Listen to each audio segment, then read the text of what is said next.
Ada lagi ke rumah hantu yang seram zaman sekarang ni?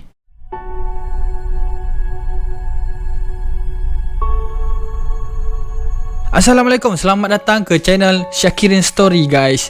Hari ni Ki nak kongsi satu cerita dengan korang semua tau. Yang pastinya korang mesti takkan percaya punya lah. Ni pasal sebuah tempat yang dikatakan sebagai rumah hantu yang paling seram kat dunia guys.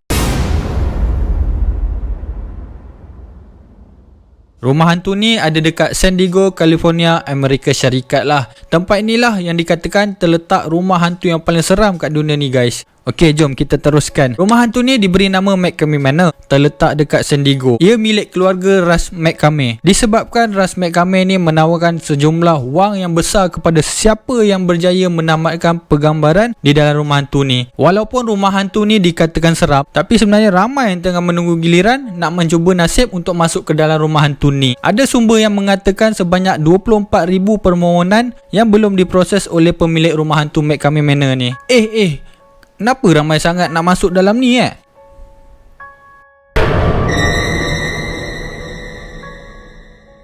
Sesiapa yang nak masuk ke dalam rumah hantu ni mesti kena tanda tangan dulu surat lebih kurang macam surat bersedia tanggung risiko lah. Bukan sikit-sikit tau, tebal dia agak 40 muka surat gitu lah. Kira surat perjanjian lah. Yang dapat masuk pula hanya yang berumur 21 tahun ke atas. Dan wajib jalankan pemeriksaan kesihatan dulu guys, untuk buktikan yang mereka ni betul-betul sihat. Nak masuk dalam tu cuma 2 orang je yang akan dibenarkan dalam satu masa.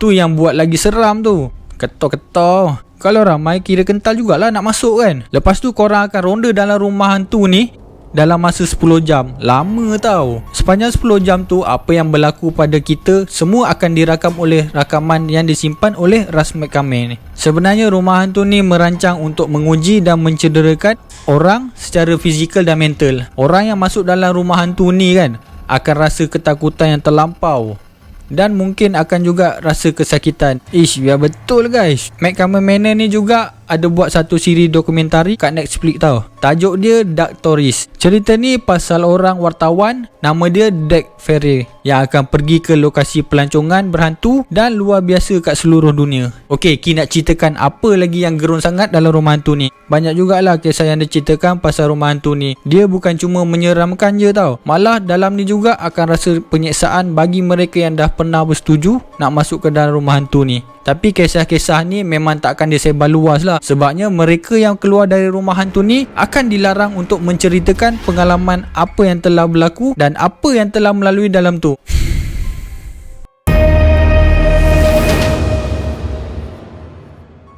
Kenapa nak rahsiakan Yelah, kalau ramai yang dah tahu, diorang tak akan setuju nak masuk dalam rumah tu kan. Kira surprise lah untuk orang yang baru masuk nanti. Hanya orang yang setuju nak masuk je tahu apa yang berlaku. Diorang pun tak tahu apa yang akan terjadi pada diorang nanti. Tapi apa yang lebih menakutkan, bila hantu-hantu ni akan kejar, tangkap dan hantu-hantu tu juga akan mencederakan mereka yang berada dalam rumah ni. Ni dah kes nanya Pak Abu, Pak Karim ni guys. Mereka akan mencederakan korang, bukan calang-calang punya cedera, tetapi terlalu teruk sampailah boleh cedera parah.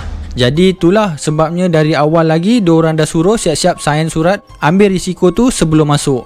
Sebab apa-apa semua atas tanggungan diri sendirilah. Tapi ada seorang ni, dia dah melalui semua ketakutan apa yang ada dalam rumah hantu tu. Lepas tu dia ni dah menceritakan dan bongkar apa yang ada dalam rumah hantu ni. Apa yang dah diceritakan, mereka akan berada di dalam sebuah bilik. Bilik ni penuh dengan ular dan laba-laba. Sepanjang 10 jam berada di dalam rumah tu, pengunjung akan ditutup mata, dibaling dengan darah palsu, ditanam ke dalam tanah, ditarik, ditolak. Lepas tu diorang akan kunci dalam peti. Diorang yang masuk ke dalam rumah hantu ni juga dipaksa masuk ke dalam keranda.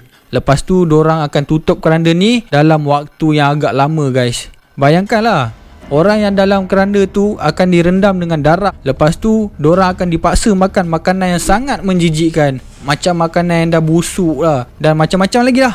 Korang sanggup ke?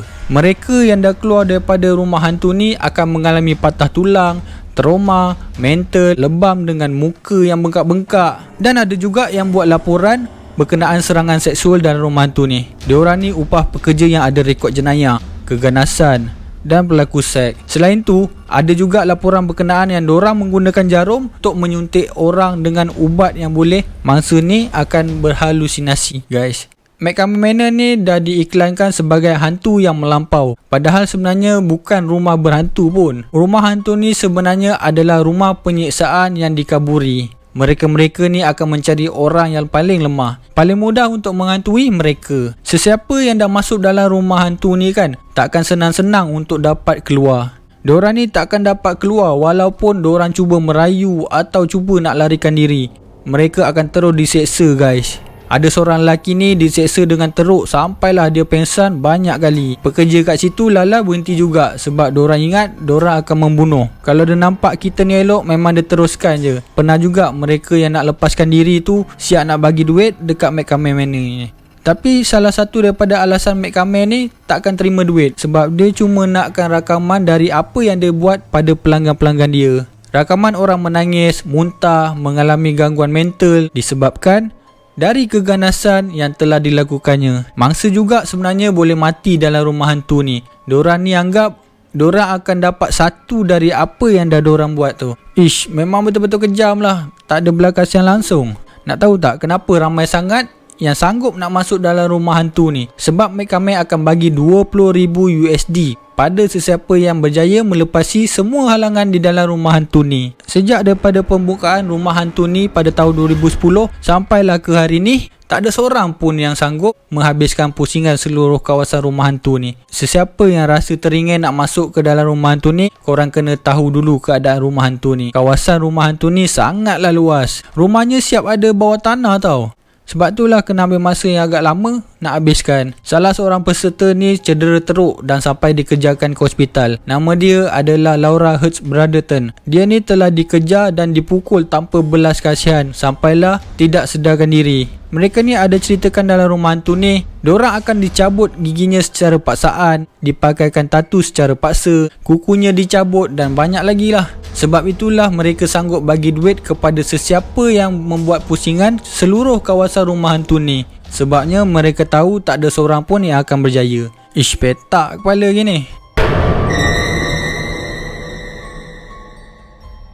Sebenarnya rumah hantu ni dah pun ditutup dan dorang dah berpindah ke salah satu lokasi kat Tennessee. Tarikan baru ni nampaknya tidak lagi kegemaran penduduk-penduduk situlah. Mana taknya sebab ada yang nampak seorang wanita yang menjerit dan diseret oleh dua lelaki dari sebuah kereta ke McCammon Manor yang baru ditubuhkan tu. Jadi fikir-fikirkanlah kalau korang nak sangat duit sebanyak 20k tu. Okey, sampai sini je lah kita dapat cerita pasal rumah hantu ni kat korang. Kalau korang nakkan lagi cerita-cerita yang menarik, jangan lupa tengok video-video yang akan datang. Dan kalau ada cerita yang korang rasa nak share, korang boleh tulis kat di ruang komen bawah ni. Kita jumpa lagi dekat video yang akan datang. Terima kasih kerana menonton guys. Assalamualaikum.